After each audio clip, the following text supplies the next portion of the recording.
Welcome back to Unpacking Me, the parts of trauma no one talks about.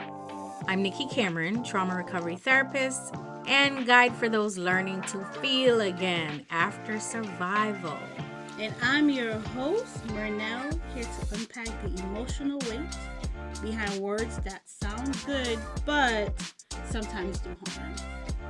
Today, we're talking about something that hits close to home for a lot of us. I know, especially for me. Weaponizing gratitude. You know that voice maybe from your family or church or friends. Maybe it's even in your head that says you should be grateful. At least you have a job. At least you have somewhere to lay your head. You know, it could be worse. And suddenly, instead of feeling seen by you in your own pain, you start to feel guilty or shame for even having it. So today, we are diving into weaponizing gratitude. When is gratitude weaponized? Well, when it stops being the practice of appreciation and it becomes a tool for emotional control. And people use it to silence you, minimize your pain, control you, or shame your experience, especially if it's something they're uncomfortable with.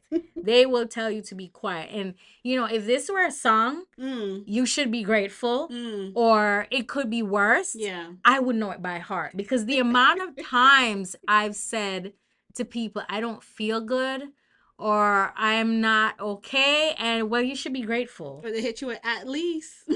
That really pisses me off. And so what often happens, I'm not saying we shouldn't be grateful. Gratitude is great. I'm someone that thrives on gratitude. What I'm saying is before diving into gratitude and then making it toxic positivity, what you need to do is honor, acknowledge the reality of the fact that you're suffering or you're in pain. And sometimes we just don't want to feel damn thankful. Yep. And that's okay. You have to acknowledge what you feel before you dive into being grateful. So that's just kind of where I'm at. I love gratitude, but can we do both? Can we validate what we feel before we thank it away? Right.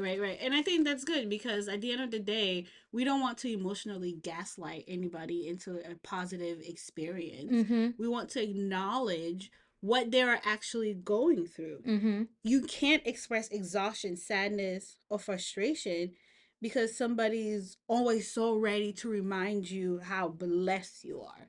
That just doesn't make sense. It's not, I can be exhausted and blessed. It kind of goes back to our idea of duality. Two things can exist in the world at the same time. Yeah, and what's emerging for me is thinking of someone who, for instance, is in pain or someone who's struggling with suicidal thoughts and they try to be open and telling someone that they want support from and they hear, well, you know, it could be worse. That's terrible. You should be thankful. Again, I am not saying gratitude is not enough, but what we don't want to do is use it to bypass people's pain because we don't know how to support them through it, or because we are uncomfortable in sitting with people in their pain. So, and especially in BIPOC communities, Black people especially, we grew up in environments where if you weren't thankful, you would just stay helpless and hopeless. Yeah. So I understand that sometimes gratitude is a means of survival. And I so much appreciate that, right? Like our grandparents, parents, they work hard, they prayed, they did what they needed to do, and expect that because that's what worked for them, it should work for you. And when pain is expressed, it sometimes feels disrespectful to them. It does. They take it sometimes as an attack. Yeah. And because so many families they function like it's many bodies. So you have your body, I have my body. Yep. But we share an identity. If you say you're suicidal or you say you're depressed or you say you're not okay, That's on me. that's an insult because then you're saying I'm depressed and I'm not okay. And I can't have people at church thinking that. No, they can't think that. And I can't have sister so-and-so or my friend thinking that, right? Because then that makes you look like a bad person. Right. So because of it, it's easy to default to what works for them, which is to bypass it away with spirituality or saying you should be thankful.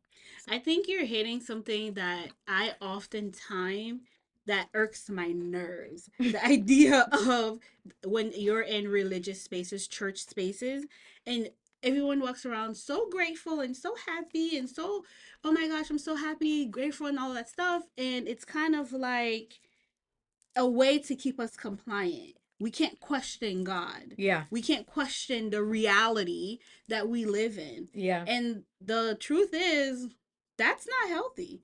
Yeah. That's not a healthy way to be, because that message sounds holy, but it oftentimes keep us from healing honestly.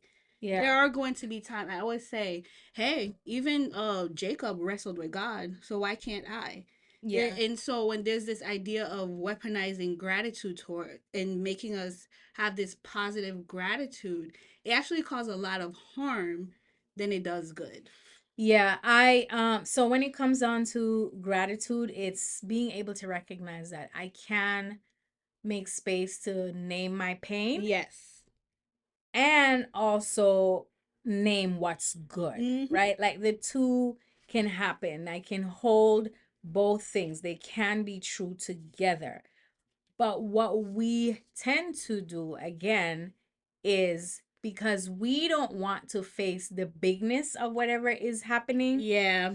it's easier to default to brush it away for people. And then the brushing it away causes the other individual to feel shame. Yes. Shame or guilt, because if they're grateful, why am I not grateful? Right. It takes away people's voices, like they don't have a right to name, and it is dehumanizing at Very times. dehumanizing. It is dehumanizing at times and leave people feeling like, well, I can't be like them, so it devalues my There human. must be something wrong with me. Yeah. Yeah. So it's important to not use things that we use to cope with to dehumanize, shame, or guilt other people into compliance. Exactly. And I want to make it real. I want to give us some examples and ways that weaponized Please do. gratitude show up in everyday life. For example, telling somebody you're tired and they responding, you should be grateful you even have a job. But I'm tired. But you should be grateful you have a job, cuz the job market sucks right now and a lot of people are getting laid off, and it negates the fact that you're tired. Mm-hmm. Or talking about being in a toxic relationship. Oh, I love this one. And being told, at least you have someone, at least you're not alone, at least you have a husband, at least you have a wife. But it's a toxic relationship. Or you say you're gonna put distance between you and your parents, love them from a distance, and you hear, well, at least you have parents. Parents. Or if you say it's the I don't have, or one of the things I hear is that I hear often from people is when they go through something and they go, oh, at least I'm not hungry, or at least I don't live in Africa. And it's like, what? Yeah. That, don't minimize yourself, because you can even do it to yourself. Or when you share trauma and the response is, but you're so strong. Look how strong it makes you. Yeah. These I laugh about them because I think that it's funny how oftentimes we share our pain Mm-hmm. and we are minimized through it because we should be grateful for it. And I notice it happens a lot in the BIPOC community.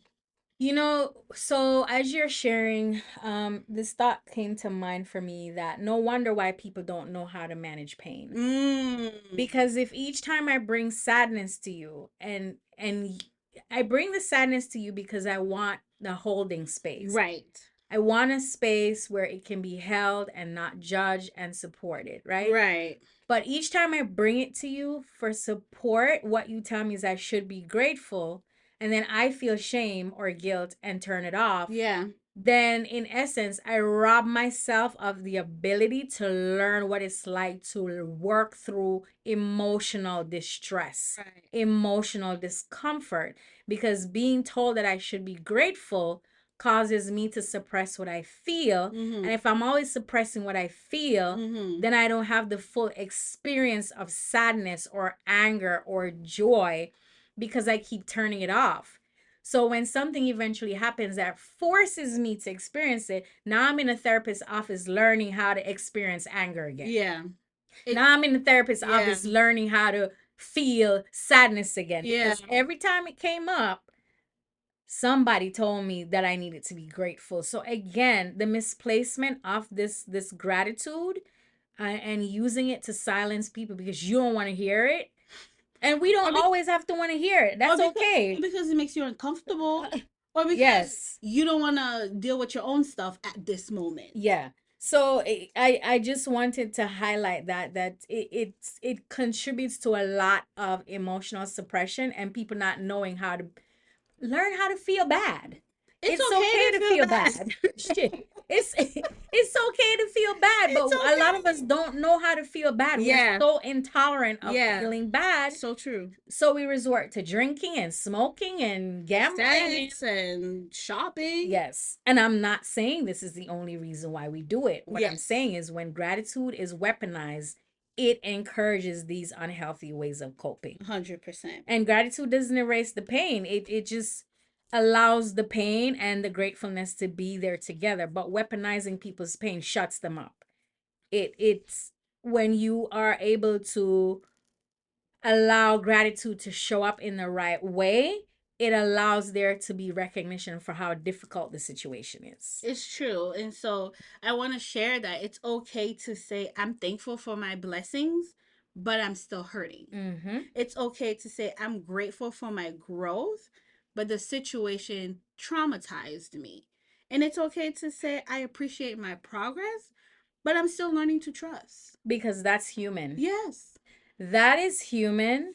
That is not ingratitude. No. That is not being ungrateful. It is human to name what you feel and feel what you feel without bypassing it with weaponized gratitude. That's so true.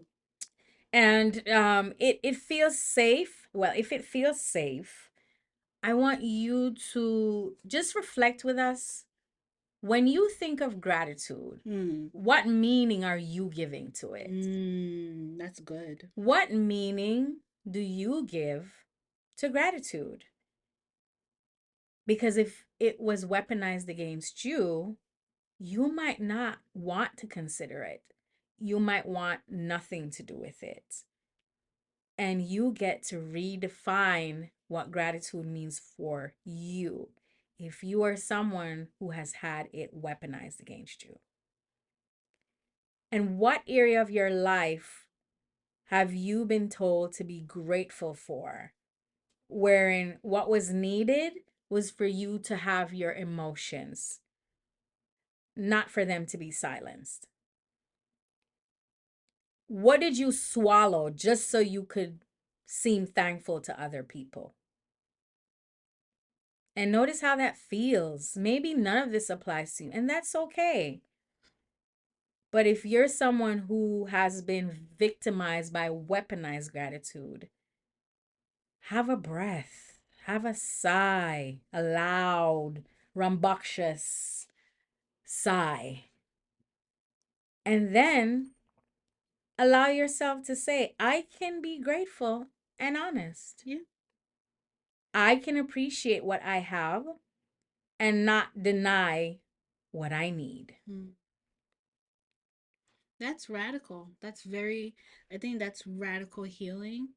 And I want to encourage that we give ourselves permission to feel it all. Ooh, that's a big I know. responsibility. When you said feel it all, I felt that in my back, like a whole vibe of electricity down my back. Because that feeling it all is so courageous. Very courageous. And when you're not used to being allowed the space to feel it all, it can be jolting when someone says, with me, you get to just be. Yeah. You get to just feel. Gratitude just expands your heart. And this fake gratitude, this fake thankfulness, telling people to be thankful and be grateful, it just shrivels and shrinks and dries out people's heart space. And you don't owe it to anybody to be silent just to prove that you're thankful. I mean, you don't pray to them. Healing is you allowing yourself to pull in truth, your truth, and not pretend that everything is okay. That's what healing is. And I want to encourage, and when somebody weaponizes gratitude against you, I want to encourage you to humanize it for yourself. Give yourself permission to humanize gratitude for yourself. Mm-hmm. Because at one point, not even at one point, you have the power to accept and you have the power to reject. It's all dependent on you. It's Choice. a choice. Your power is in your choice. Yes. I always tell people you don't have to take the advice. You don't have to accept everything somebody tells you. You get to pick and choose what works for you. And so allow yourself to interact with gratitude that allows grief and appreciation that allows anger. Mm-hmm. Because two things can exist at the same time. With that being said, I want to say thank you for joining us for this conversation and the continuation on our gratitude experience. And if this episode helped you name something that's been sitting in your on your chest, give yourself permission to breathe a little deeper today. And share this episode with someone that's learning that being grateful doesn't mean being silent. Being grateful does not mean that you have to be silent. And until next time, unless Nikki, you have something else you want to share. I'm just grateful that I get to choose when to be silent and when not to be silent. That's what I'm sitting here doing. And so with that being said, until next time, be yourself. Do not let weaponized gratitude take over you. And be kind to yourself because you deserve it.